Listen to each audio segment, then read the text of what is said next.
What's up YouTube, this is Joe from Digimon, and I am here to bring you for the first video of the channel my favorite Digimon, and that is Gallantmon, or Gallantmon as we like to say in the card game. We like to reference the Mega first.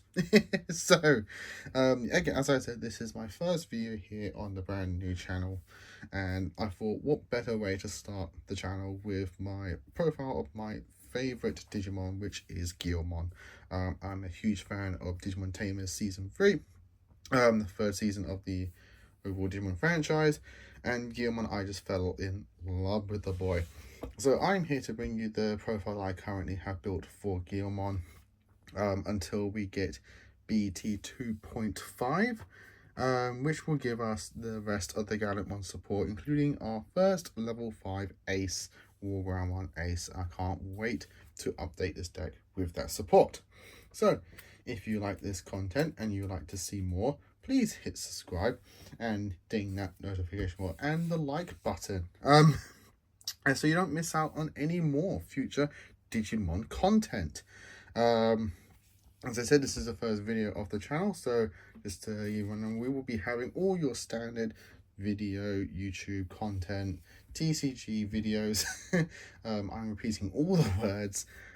So we will have profiles, duels, pack openings, box openings, news, like all that kind of stuff, podcasts for big events, as I do go to those quite frequently, all that kind of content, so you won't miss out on any of that if you'd like to hit that like button. So starting off with the first of the decks, which is Gallantmon. So I'm going to go from level 2s all the way up to level 7s, and then tamers and options. That's usually how I like to go about it. So starting off with our babies, we have Digimon 4. This is the one from BT12. This adds 1000 to a DP based deletion effects. I really like having that DP threshold enlarged as much as I can, so I can hit those pesky level Digimon you couldn't hit normally, and sometimes the extra 1000 does add up to that. If you don't like this, obviously the next best option I'd probably recommend is the one from EX2, the one that gives you a draw every time you spring and your Gallantmon family name.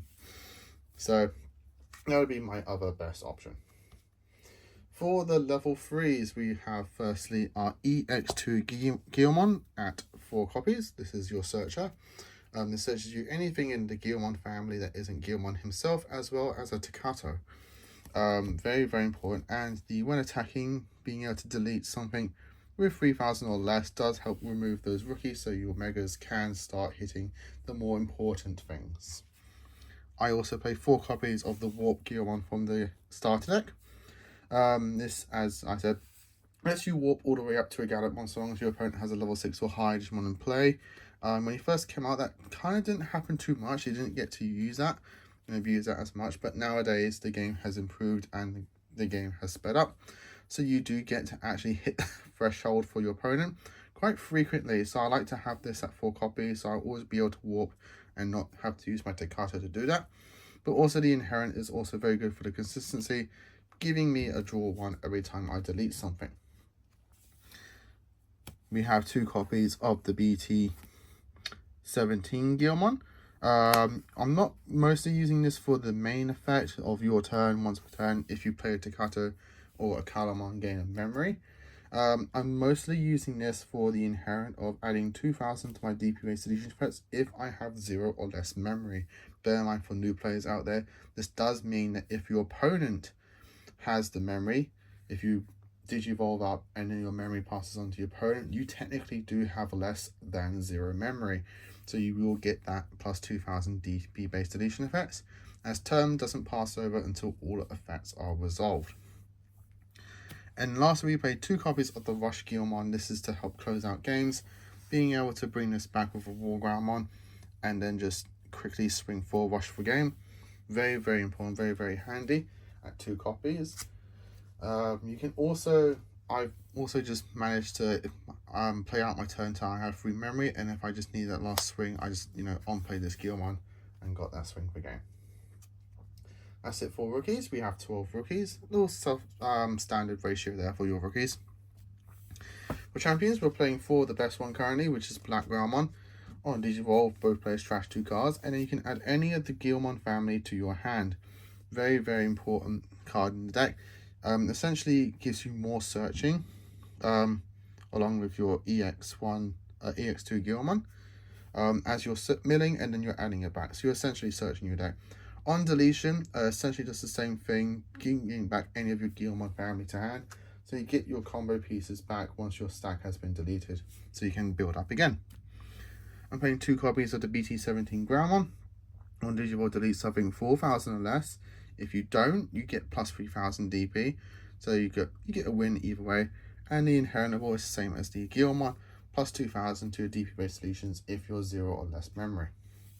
To round up my champions, I'm playing 2 copies of the starter deck Gallantmon. No main effect, but a +1 memory when you delete something once per turn is very, very handy, and that 4 play cost is also pretty useful as well. Don't sleep on it. Moving on to Ultimates, we're playing 4 copies of the War Gallantmon. Mill 3 cards when digivolving, both players. And then, if either player has 5 or more cards in the trash, you get to play a Gallantmon or Takato from your hand or trash without paying its cost. Really helps flood out the field, getting you the extra Gallantmons like the Rush Gallantmon for the late games. But mostly in the early games, you're playing a Takato, so you can start either having a Mem Setter or your Blitz Takatos in play, which you'll see later on. 2 copies of the BT12 War Gallantmon. This lets you, when digivolving, pop something 4,000 less. If you don't, you get to digivolve into a Gallantmon in name for -1 cost. This is very, very important to allow you to either jump straight into a Gallantmon from a level 4, essentially by just evolving to this, and you just jump straight up into it if you don't delete something, or getting rid of those pesky low levels on the field, so when you do evolve into a Gallantmon, he is no longer targeting the small boys, he's actually going for the big threats. The inheritable is after end of attack once per turn. If your opponent has no memory and you've got Gallantmon in name, you gain +2 memory, or Gallantmon in name if you do want to play the Gallantmon X antibody. I personally don't. I do miss playing it, but you can do that. To round up my ultimates, I am playing 1 copy of the BT17 War Gallantmon. This pops something with 6,000 or less. If you don't, you gain sec +1 to the end of the turn.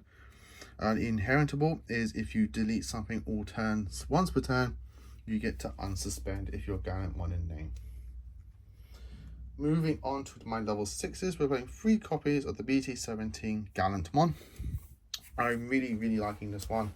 This pops when attacking and when digivolving 8,000 or less. If you don't, you gain 3k and a blocker until the end of your opponent's turn. All turns if you have 0 or less memory. On your turn, you are unaffected by your opponent's effects. Very, very strong Gallantmon. It costs 3 to evolve. It's the cheapest Gallantmon that we have, or one of the cheapest. I haven't been started at Gallantmon. I really, really, really like this card.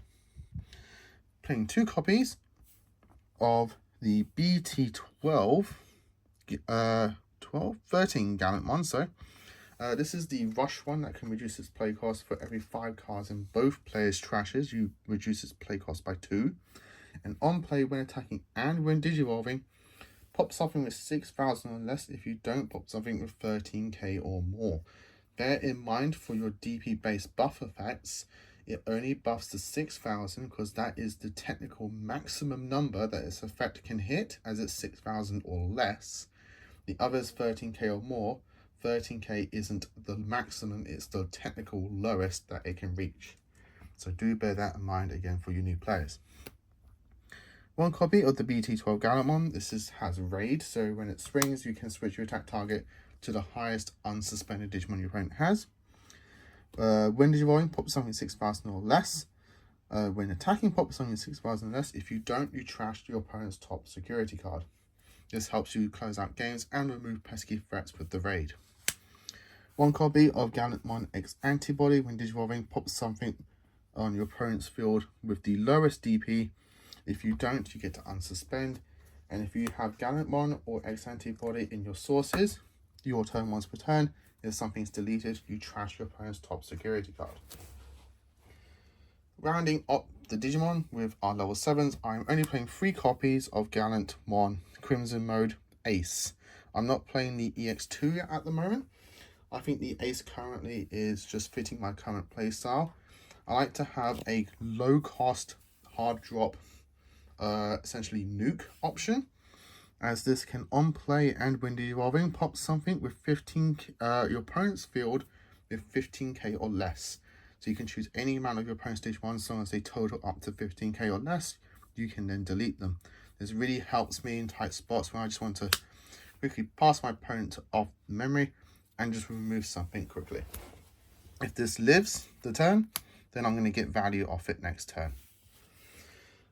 Being an Ace Digimon, again for you new players out there, if your opponent attacks you after or when attacking effects are finished for your opponent, you get to then hand counter blast for 0 memory, digivolve this on top of your red level 6 Digimon for 0, but you do have an overflow where if this leaves the battle area, you will lose 5 memory. So you win some, you lose some when playing this card like this.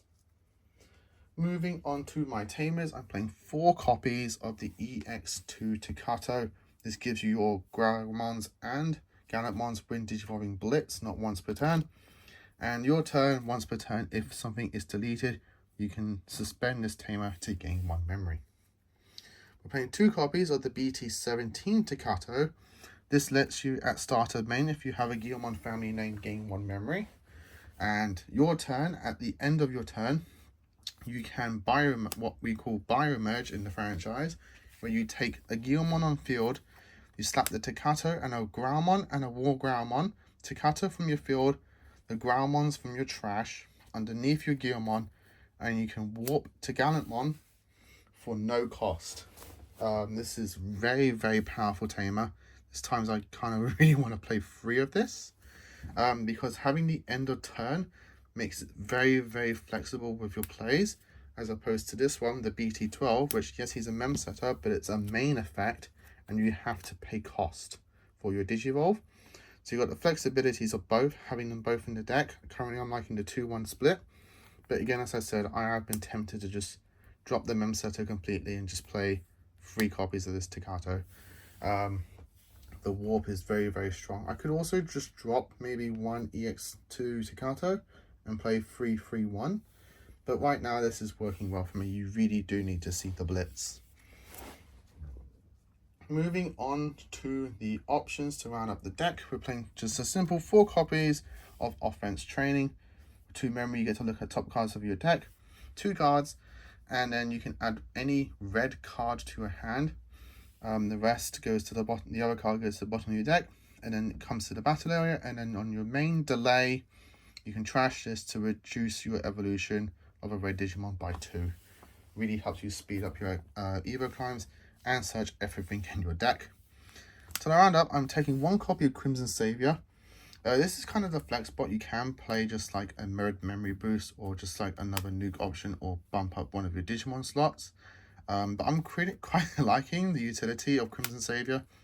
Being able to just get me a Gallantmon or Takato from my hand or trash for just 3 memory. And if you are up against a matchup where if they do play level 5 or higher Digimon, you can delay this and Digivolve up into a Gallantmon name, which is pretty handy. But I'm quite liking this just for the pay 3 memory, get something to the field, and then just go from there. But guys, that's it for the deck profile, the first of the channel.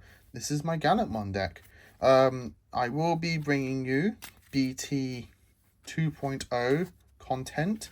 I just thought, let's start off the channel with my favorite boy, Gallantmon, and have a little bit of nostalgia there for the first video of the channel.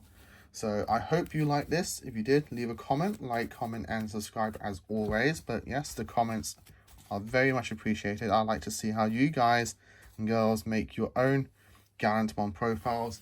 Let's all help each other out in the comments below. All the text, see how it goes. But guys, that's it. Hope you enjoyed it. Again, as always, comment, and subscribe. Till next time, as always, digital gates open.